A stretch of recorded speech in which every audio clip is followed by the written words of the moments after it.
morning.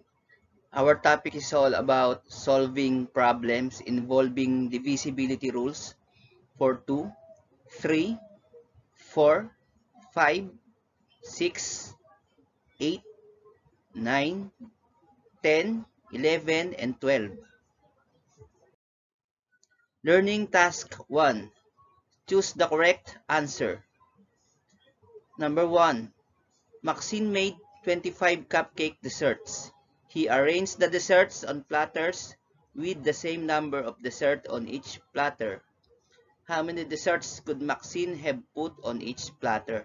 So when we say platter, it is a serving plate. So meron daw 25 cupcake desserts si Maxine na ilalagay sa bawat platter. Pero dapat pare-parehas ng bilang kada platter. So what could be the answer? Is it 2, 5, or 10? So the answer is 5. So sa bawat platter may 5 cupcake para taglalima sila. So sa madalit sabi, in short, ang tinatanong lang dito, saan divisible ang 25? So divisible ang 25 sa 5. Number 2. Mrs. Dalisay has 28 desks in her classroom. She wants to put the same number of desks in each row with no desks left over. How many rows could Mrs. Dalisay make? So si Mrs. Dalisay daw ay mayroong 28 desks na iaayos niya by rows. Pero dapat daw pare-parehas ng bilang ng desk kada row. So what could be the answer? Is it 3, 4, or 5? So the answer is 4 kasi yung 28 ay divisible sa 4. Number 3, Mrs. Randolph wants to hang 39 certificates on her classroom wall. She wants to put the same number of certificates on each row. How many rows could Mrs. Randolph make? So meron daw 39 certificates si Mrs. Randolph na iaayos by rows. So ilang rows daw ang magagawa ni Mrs. Randolph? So the answer is 3. Kasi divisible ang 39 sa 3. Number 4, Ruth has 84 rose bushes to plant in rows. She wants to put the same number of bushes in each row with no bushes left over. How many rows of bushes could Ruth make? So mayroon daw 84 rose bushes na ipaplant by rows si Ruth. So pero dapat walang left over o walang sobra, pare-parehas ng bilang. So what could be the answer? Is it 5, 6, or 9? So the answer is 6 because 84 is divisible by 6. Learning Task 2. Solve the following by applying the steps in solving routine and non-routine problems. Number 1. Josephine planted 500 onions equally in 20 rows. How many onions were planted in each row?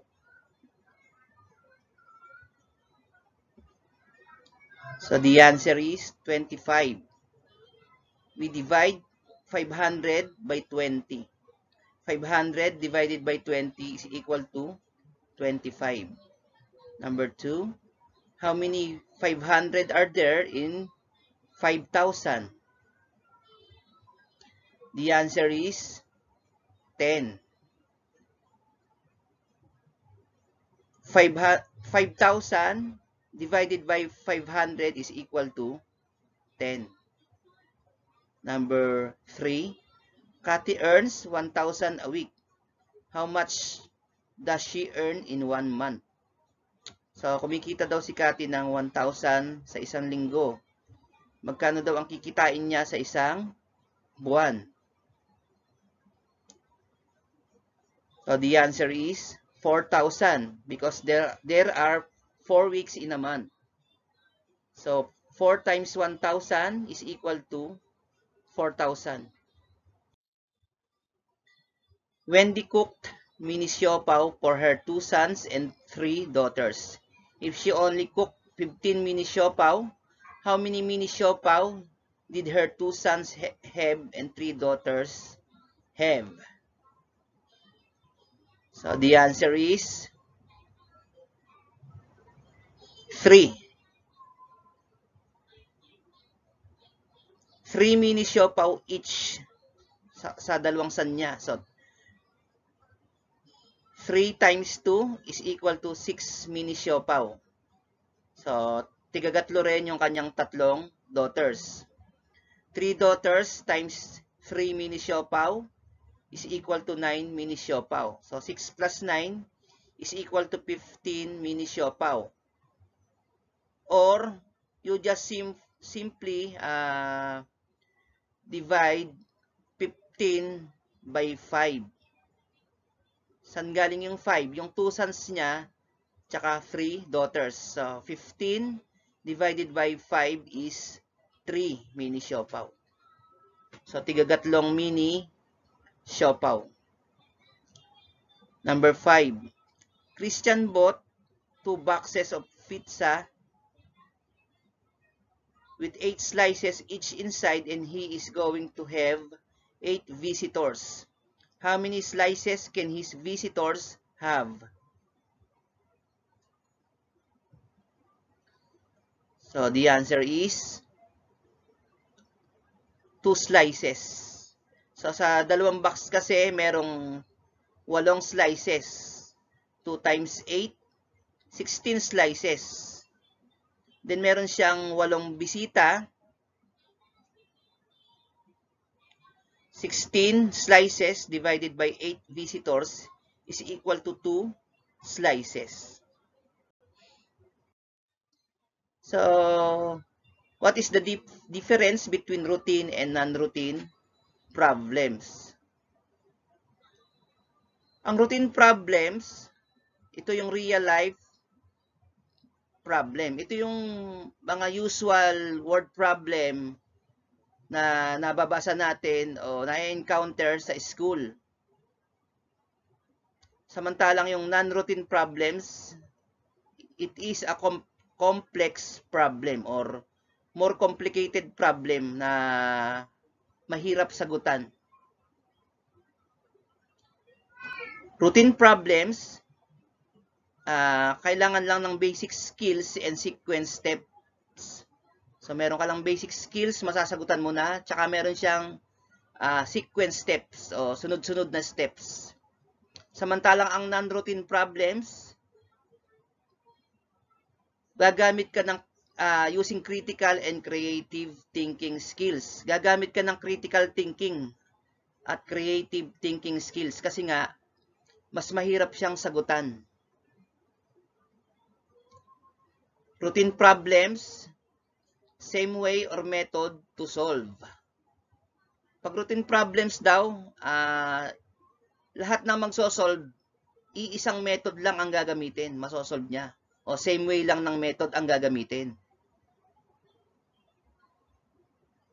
Samantalang ang non-routine problems, merong various strategies and methods to solve. Pag naman ang non-routine problems, pag pinasagutan mo siya sa mga estudyante o sa isang tao, sa maraming tao, iba-ibang strategies ang gagamitin niya at iba't ibang method. Pero, they arrive at the same answer. Iba-iba yung method at strategies pero makukuha nila yung the same answer. So, ang halimbawa ng routine problems, yung mga word problem na karaniwan nating nababasa o sinasagutan sa school. The usual word problem. When we say non-routine problems, ang best example nito, yung mga word problem sa MTAP na napakahirap. Kasi pag-iisipan mong mabuti, gagamit ka ng iba't ibang strategies or method. Ano yung mga strategies na yon? Pwedeng mag-drawing ka para masagutan mo. Pwedeng gumamit ka ng backward operation para masagutan mo.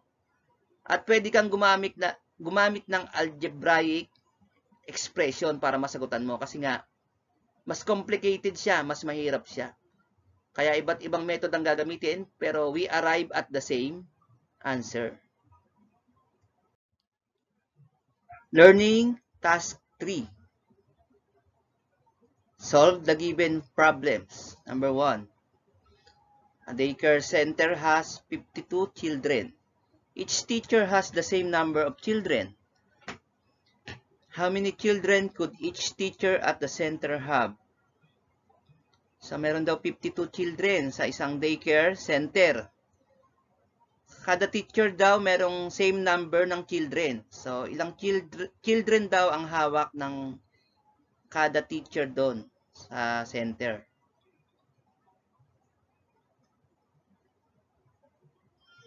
So, it could be 4 or 26 because 52 is divisible with those number. So, divisible din ng 52 sa 2. Kaya lang, wala namang teacher na hahawak ng dalawang estudyante kada isang teacher. So, it could be 4 or 26. So, this is an example of a routine word problem. Number 2. A chain of car dealership got a shipment of 9,240 new cars. There are the same number of cars in every color. How many different colors could there be?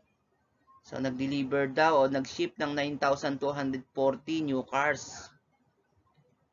So, meron daw same number of cars sa bawat kulay. Pare-parehas ng kulay, yung same number ng cars. So, ilang kulay daw ang meron doon? So, there are multiple or there are many answers in this word problem. It could be 2, 3, 4, 6, 8, 10, 11, 12, 15, etc. etc. Kasi yung 9,240 divisible sa mga number na yan. So, example din to ng routine word problem. Number 3, divided by 9, I leave a remainder of 6. Divided by 4, I leave a remainder of 1. Divided by 10, I leave a remainder of 3. Who am I? Pag dinivide daw sa 10, may remainder na 3. Pag dinivide sa 4, may remainder na 1. Pag dinivide naman sa 9, may remainder na 6. Ano daw yung number na yon? So, this kind of word problem is a non-routine word problem. Gagamit ka ng critical thinking para masagot mo to. So, ang ginamit ko dito ay yung tinatawag na trial and error. Ang trial and error ay isang way para sagutan ang non-routine word problem. So, tinignan ko yung pinakamalaking number, yung 10. Kasi daw pagka dinivide sa 10, magkakaroon ng remainder na 3. So, it could be 13, 23, 33. So, syempre, hindi pwede yung 13 tsaka 23. Trinay ko yung 33, sakto siya. So, the answer is 33. Okay, let us try. 33 divided by 10 is 3. 3 times 10, 30. 33 minus 30 is 3. So, tama. May remainder na 3. Pag daw dinivide sa 4, may remainder na 1. So, 33 divided by 4, 8. 8 times 4, 32. 33 minus 32, 1. So, tama na naman. Yung last, pag daw dinivide sa 9 ay may remainder na 6. 33 divided by 9 is 3. 3 times 9, 27. 33 minus 27 is 6. So, kaya ang answer natin ay 33. 3. Number 4, I am a multiple of 3, 4, 5, and 6. I am a factor of 120. Divided by 7, I leave a remainder of 4.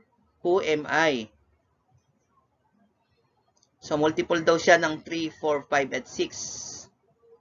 At factor siya ng 120. Pag sinabi nating factor, yung pag minultiply mo, ang sagot ay 120. Pag daw dinivide sa 7, may remainder na 4. So, nag-focus ako doon sa factors o factor ng 120. So, gumamit na naman ako ng trial and error method. So, inisip ko yung mga factors ng 120. So, syempre, 1 times 120. Hindi naman pwede yung 1. Then, 2 times 60. So, naisip ko yung 60. Sakto siya. Kasi ang 60 ay multiple o divisible siya sa 3, sa 4, sa 5, tsaka sa 6.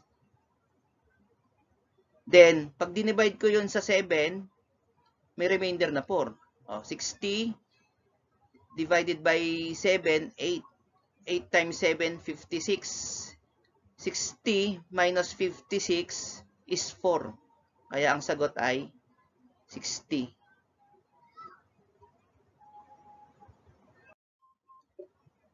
That's all.